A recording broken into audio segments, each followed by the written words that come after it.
Hi hello viewers, நம்ம இன்னைக்கு இந்த வீடியோ எந்த விஷயத்தை பற்றி பேச போகிறோம், யாரை பற்றி பேச போகிறோம் அப்படின்னு சொல்லி கேட்டோம் அப்படின்னா, நாம் தமிழர் கட்சியினுடைய ஒருங்கிணைப்பாளராக இருக்கக்கூடிய சீமான் இருக்கார் இல்லையா, அவர் வந்துட்டு பேசின பேச்சுக்கள் அப்படின்றது உட்கட்சியிலேயே அவருக்கு பார்த்தோம் அப்படின்னா எக்கச்சக்கமான புகைச்சல் அப்படின்றத கிளப்பியிருக்கு அப்படின்னே சொல்லலாம். ஸோ அந்த புகைச்சலுடைய உச்சகட்டமாக வந்துட்டு பார்த்தோம் அப்படின்னா இன்னைக்கு ஒன்றும் இல்லை ரெண்டு இல்லை கிட்டத்தட்ட 3000 நிர்வாகிகள் வந்து நாத்தாக்கா அப்படின்னு சொல்லக்கூடிய நாம் தமிழர் கட்சியிலேருந்து விலகி திமுகவில் தங்களை இணைச்சிருக்காங்க அப்படின்னே சொல்லலாம். இது அரசியல் வட்டாரத்தில் பார்த்தோம் அப்படின்னா பரபரப்பாக பேசப்பட்டுக்கிட்டு இருக்கு. அது மட்டும் இல்லாமல் பார்த்தோம் அப்படின்னா போய் சேர்ந்தவங்கலாம் சாதாரண ஆட்களா அப்படின்னு சொல்லி கேட்டோம்னா அவ்வளோ ஈஸியாக வந்துட்டு போனா போகட்டும் அப்படின்னு சொல்லி விடக்கூடிய அடிமட்ட தொண்டர்கள் கிடையாது. முக்கியமான பொறுப்புகள், அதாவது மண்டல பொறுப்பாளர், மாவட்ட செயலாளர்கள், சார்பு அணி உறுப்பினர்கள் அப்படின்றத தாண்டி பார்த்தோம்னா 6 எம்எல்ஏ வேட்பாளர்கள், அதாவது முன்னாடி நடந்த எலெக்ஷன் இல்லையா, ஸோ அந்த எலெக்ஷன்ஸில் வந்துட்டு பார்த்தோம் அப்படின்னா நாத்தாக்கா அப்படின்னு சொல்லக்கூடிய நாம் தமிழர் கட்சியினுடைய வேட்பாளர்களாக நிப்பாட்டப்பட்ட 6 பேர், எம்எல்ஏ வேட்பாளர்கள் 6 பேர், அதே மாதிரி எம்பி வேட்பாளர்களாக நிப்பாட்டப்பட்ட 3 பேர் அப்படின்னு சொல்லிட்டு உட்பட கிட்டத்தட்ட 3000 பேர் பார்த்தோம் அப்படின்னா திமுகவுக்கு தாவி இருக்கிறதுக்கு அந்த கட்சி இருக்கு இல்லையா, அந்த கட்சிக்கு ரொம்ப பெரிய பின்னடைவா பார்க்கப்படுது அப்படின்னே சொல்லலாம். ஸோ என்ன காரணம், அடிக்கடி பார்த்தோம் அப்படின்னா நாத்தாக்கால இருந்து முக்கியமான உறுப்பினர்கள் இருக்காங்க இல்லையா, உறுப்பினர்கள்னு சொல்ல முடியாது, நிர்வாகிகள் அப்படின்னே சொல்லலாம். ஸோ அவங்க வந்துட்டு பார்த்தோம் அப்படின்னா அடிக்கடி பதவி விலகல், ஒவ்வொரு மாவட்டத்திலையும் வந்துட்டு முக்கியமான பதவிகளில் இருக்கக்கூடியவங்க, மாவட்ட செயலாளர்கள் உட்பட வந்துட்டு பார்த்தோம் அப்படின்னா ஏன் பதவி விலகுறாங்க, என்னதான் நடக்குது நாம் தமிழர் கட்சிக்குள்ள அப்படின்னு சொல்லி தான் இந்த வீடியோவில் நம்ம பேச போகிறோம். அதுக்கு முன்னாடி நம்ம சேனலுக்கு நீங்கள் புதுசாக வந்திருந்தீங்க அப்படின்னா இதே மாதிரி அப்பப்போ அப்டேட்டாக போயிட்டு இருக்கக்கூடிய விஷயங்கள், அது கரண்ட் அஃபேர்ஸாக இருந்தாலும் சரி, பாலிடிக்ஸாக இருந்தாலும் சரி, ஸ்போர்ட்ஸாக இருந்தாலும் சரி, அப்பப்போ அப்டேட்டாக போயிட்டு இருக்கக்கூடிய விஷயங்களை நீங்கள் தொடர்ந்து தெரிஞ்சுக்கணும் அப்படின்னு ஆசைப்பட்டீங்கன்னா மறக்காம சேனலை ஃபாலோ பண்ணி சப்ஸ்கிரைப் பண்ணிக்கோங்க. ஃபர்ஸ்ட் ஆஃப் ஆல் நம்ம இந்த வீடியோ அப்படின்றத கிரியேட் பண்ணோம் அப்படின்னா நம்ம எல்லா தலைவர்களை பற்றியுமே பேசுகிறோம். அது ஸ்டாலினாக இருந்தாலும் சரி, இல்லை விஜயா இருந்தாலும் சரி, சீமானாக இருந்தாலும் சரி, எடப்பாடி பழனிசாமியாக இருந்தாலும் சரி, யாராக இருந்தாலுமே பார்த்தோம் அப்படின்னா அவங்க பண்ணக்கூடிய நல்ல விஷயங்களை நல்லது அப்படின்னு சொல்லி பேசுகிறோம். அவங்க பேசுகிறது கெட்டதாக இருந்துச்சுன்னா அவங்க பேசுகிறது கெட்டதுன்னு பேசுகிறோம். அவங்க பேசக்கூடிய விதம் தப்பாக இருந்துச்சு அப்படின்னா அவங்க பேசுகிற விதம் தப்பு அப்படின்னு சொல்லிட்டு நம்ம ஒரு விமர்சனத்தை வைக்கிறோம். ஸோ நம்ம வந்துட்டு சீமானுக்கு எதிராக ஒரு வீடியோ போட்டோம் அப்படின்னா நம்ம வந்துட்டு ஊபிஸ் 200 ரூபா கிரெடிட்டட் அப்படின்ற மாதிரியோ, இல்லை டிஎம்கேக்கு அகேன்ஸ்டாக போட்டோம் அப்படின்னா தம்பி அப்படின்னு சொல்லியோ நம்மளை யாருமே வந்துட்டு அடையாளப்படுத்த முடியாது. ஏன்னா நம்ம வீடியோஸை தொடர்ந்து பார்க்கக்கூடியவங்களுக்கு வந்துட்டு நம்ம எல்லா கட்சியை பற்றியும் நம்ம பேசியிருக்கோம் அப்படின்றது நல்லாவே தெரியும். ஏன்னா லாஸ்ட்டாக ஒரு 1 வீக்கு முன்னாடி பார்த்தோம் அப்படின்னா சீமான் விசஸ் பெரியார் அப்படின்னு சொல்லிட்டு ஒரு வீடியோ போட்டிருந்தோம். அதுக்கு வந்துட்டு பார்த்தோம் அப்படின்னா தம்பி ஊபி போல அப்படின்ற மாதிரிலாம் வந்துட்டு கமெண்ட்ஸில் கதறி இருந்தாங்க. ஸோ நம்ம எந்த கட்சியும் சப்போர்ட் பண்ணுறது கிடையாது. அவங்கவுங்க பண்ணக்கூடிய தப்பு இருக்கு இல்லையா, அதை தான் என்ன அப்படின்னு சொல்லி சொல்ல போகிறோம். ஃபர்ஸ்ட் ஆஃப் ஆல் ஏன் வந்துட்டு இந்த கட்சியில் இருக்கக்கூடிய நிர்வாகிகள் இருக்காங்க இல்லையா, அவங்க கொத்தா விலகுறாங்க அப்படின்னு சொல்லி பார்த்தோம் அப்படின்னா இதை நம்ம சொல்ல கிடையாது. முக்கியமான பொறுப்புகள்ல இருந்து விலகின வேட்பாளர்கள் உட்பட, அதாவது நம்ம முன்னாடி சொன்ன 6 எம்எல்ஏ வேட்பாளர்கள், 3 எம்பி வேட்பாளர்கள் உட்பட அவங்க சொல்ற விஷயம் என்னவா இருக்கு அப்படின்றத வச்சுதான் இந்த வீடியோவை கிரியேட் பண்ணியிருக்கோம். ஃபர்ஸ்ட் விஷயமாவே என்ன அப்படின்னு சொல்லி பார்த்தோம் அப்படின்னா அந்த தலைமைத்துவம் அப்படின்றது இருக்கு இல்லையா, நான் ஒருத்தன் தான், நான் எடுக்கிற முடிவு அப்படின்றது இருக்கு இல்லையா, அதுதான் வந்துட்டு இங்க செல்லும் அப்படின்றது தான் சீமானுடைய போக்கா இருக்கு. அதுதான் வந்துட்டு பல பொறுப்பாளர்களுக்குமே பிடிக்காத ஒரு விஷயமா இருக்கு அப்படின்னு வந்துட்டு சொல்றாங்க.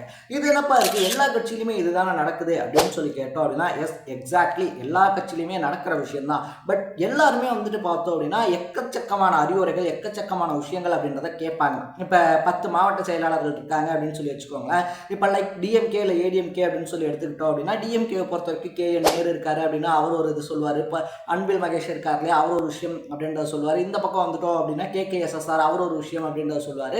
எல்லா விஷயத்தையும் கேட்டுட்டு என்ன முடிவு எடுக்கலாம் அப்படின்றத ஸ்டாலின் எடுக்கிறாரு அப்படின்ற பட்சத்தில் பார்த்தோம் அப்படின்னா அது கரெக்டாக இருக்கும். பட் இந்த சைடில் வந்துட்டு பார்த்தோம் அப்படின்னா யாராவது ஒன்று சொன்னாலே உனக்கு தெரியுமா, நான் தானே தலைவர், நான் என்ன எடுக்கிறனோ அதை நீ செய் அப்படின்னு சொல்லிட்டு அவங்களுடைய பாயிண்ட் ஆஃப் வியூ அப்படின்றதையே கேட்காம, அவங்களுடைய கருத்து என்ன அப்படின்னு சொல்லியே கேட்காம, கட்சியில் இருக்கியா கட்சியில் மட்டும் இருக்கு, கட்சிக்குள்ள என்ன பண்ணலாம் அப்படின்னு சொல்றதெல்லாம் நீ சொல்லாத அப்படின்றத மாதிரி பேசுறது இருக்கு இல்லையா, அதுவே வந்துட்டு பார்த்தோம்னா உட்கட்சிக்குள்ள சீமான் மேல அதிருப்தியை ஏற்படுத்தியிருக்கு அப்படின்னு சொல்றாங்க. ஸோ கட்சிக்காக உழைக்கிறோம், கட்சிக்காக வந்துட்டு பார்த்தோம் அப்படின்னா எல்லா வேலைகளும் செய்கிறோம், ஸோ இது பண்ணா நல்லா இருக்கும் அப்படின்னு சொல்லிட்டு நம்ம கருத்தை சொல்ல முடியாது அப்படின்னா அப்புறம் எதுக்கு அந்த கட்சியில் இருந்துட்டு அப்படின்றது தான் பலருடைய குமுறலாகவே இருக்கு அப்படின்னே சொல்லலாம். ஸோ நார்த்தர் கட்சியில் இருக்காங்க இல்லையா, அவங்களுக்கும் இதே தான் நிலைமை. இதை அவங்க ஒத்துக்குவாங்களா இல்லையா அப்படின்லாம் நமக்கு தெரியல. பட் இதுதான் வந்துட்டு விலகின முக்காவாசி பேர் சொல்லக்கூடிய காரணமாக இருக்கு அப்படின்னே சொல்லலாம். ரெண்டாவது விஷயத்தை பொறுத்த வரைக்குமே தேர்தல் நேரங்களில் இந்த வேட்பாளர்கள் அப்படின்றவங்க இருக்காங்க இல்லையா, ஸோ எல்லாமே வந்துட்டு பார்த்தோம்னா இந்த தொகுதியில் யாரை நிப்பாட்டினா ஜெயிப்பாங்க அப்படின்னு சொல்லிட்டு தான் ஒரு கால்குலேஷனோட நிப்பாட்டுவாங்க.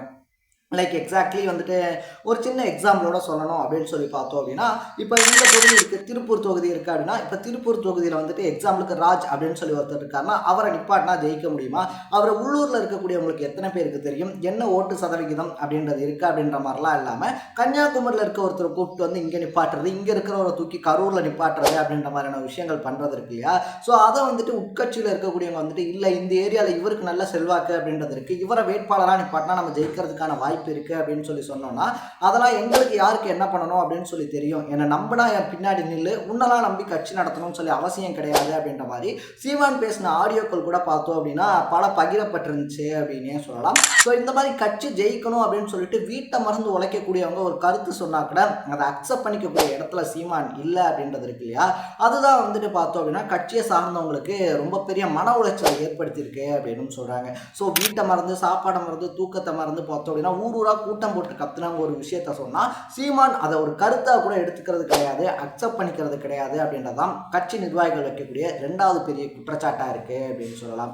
3வது விஷயத்தை பொறுத்த வரைக்குமே வந்துட்டு பார்த்தோம் அப்படின்னா, நம்ம பேசக்கூடிய ஒரு விஷயம் அரசியல் காலத்தை பொறுத்த வரைக்குமே சொல்றது எல்லாமே நடந்துருமா அப்படின்னு சொல்லி கேட்டோம்னா கிடையாது. பட் நடக்காத விஷயங்களை நான் நடத்தி காட்டுவேன் அப்படின்னு சொல்லி சீமான் சொல்ற விஷயங்கள் அப்படின்றது இருக்கு இல்லையா?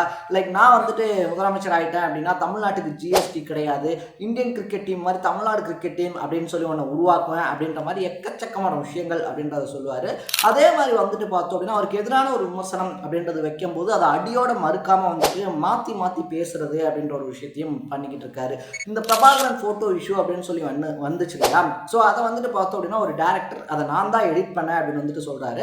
ஸோ நீங்கள் தான் எடிட் பண்ணுறதுக்கு என்ன ஆதாரம் அப்படின்னு சொல்லிட்டு சீமான் திருப்பி கேட்டுக்கிட்டு இருந்த சீமான் பார்த்தோம் அப்படின்னா இன்னைக்கு காலையில் வந்துட்டு ஆமாம் நான் வந்துட்டு பிரபாகரன் இருக்கார் இல்லையா அவரை பார்க்கவே போல அப்படின்னு சொல்லி வச்சுக்கோங்க, நான் யாருக்குமே வந்துட்டு பார்த்தோம் அப்படின்னா ப்ரூஃப் பண்ணணும் அப்படின்னு சொல்லி ப்ரூஃப் பண்ணணும் அப்படின்ற ஒரு அவசியம் கிடையாது அப்படின்னு சொல்லிட்டு அறிவிப்பு வெளியிடுறாரு. ஸோ அவரை நம்பி பார்த்தோம் அப்படின்னா எக்கச்சக்கமான லட்சக்கணக்கான யங்ஸ்டர்ஸ் வந்துட்டு அவருக்கு பின்னாடி நிற்கிறாங்க. ஸோ அந்த விமர்சனம் வைக்கிறவங்களுக்கு அவர் ப்ரூஃப் பண்ணல அப்படின்னாலும் அவரை நம்பி அவருக்கு பின்னாடி நிற்கக்கூடியவங்க இருக்காங்க இல்லையா அவங்களுக்கு ப்ரூஃப் பண்ணியாக வேண்டிய ஒரு கட்டாயம் அப்படின்றத சீமான் இருக்காரு அப்படின்னே சொல்லலாம். ஸோ சொந்த கட்சி இருக்காங்க இல்லையா, எதிர்கட்சிக்காரங்களை எப்படி வேணாலும் பேசலாம், பட் சொந்த கட்சிக்காரங்களே மதிக்காம தூக்கி எறிஞ்சு பேசுறது அப்படின்றதுனால தான் பல மாவட்டங்களில் முன்னணி பொறுப்புகளில் இருந்தவங்க விலகினதுக்கும் இன்னைக்கு சடனா 3000 பேர் போய் பார்த்தோம் அப்படின்னா ஆப்போசிட் கட்சி அப்படின்னு சொல்லக்கூடிய திமுக சேர்ந்ததுக்குமான முக்கிய காரணமாக பார்க்கப்படுது அப்படின்னே சொல்லலாம். ஸோ நீங்கள் சீமானுடைய இந்த செய்கைகளை பற்றி என்ன நினைக்கிறீங்க அப்படின்றத கமெண்ட்ல போட்டு இதே மாதிரி அப்பப்போ அப்டேட்டாக போயிட்டு இருக்கிற விஷயங்கள் கரண்ட் அஃபேர்ஸாக இருந்தாலும் சரி, பாலிடிக்ஸாக இருந்தாலும் சரி, ஸ்போர்ட்ஸாக இருந்தாலும் சரி, அப்பப்போ அப்டேட்டாக போயிட்டு இருக்கிற விஷயங்களை நீங்கள் தொடர்ந்து தெரிஞ்சுக்கணும் அப்படின்னு ஆசைப்பட்டீங்கன்னா மறக்காம சேனலை சப்ஸ்கிரைப் அண்ட் ஃபாலோ பண்ணிக்கோங்க. நாளைக்கு இதே மாதிரி இன்னொரு இன்ட்ரெஸ்டிங்கான வீடியோட சந்திக்கலாம். தடா, பை.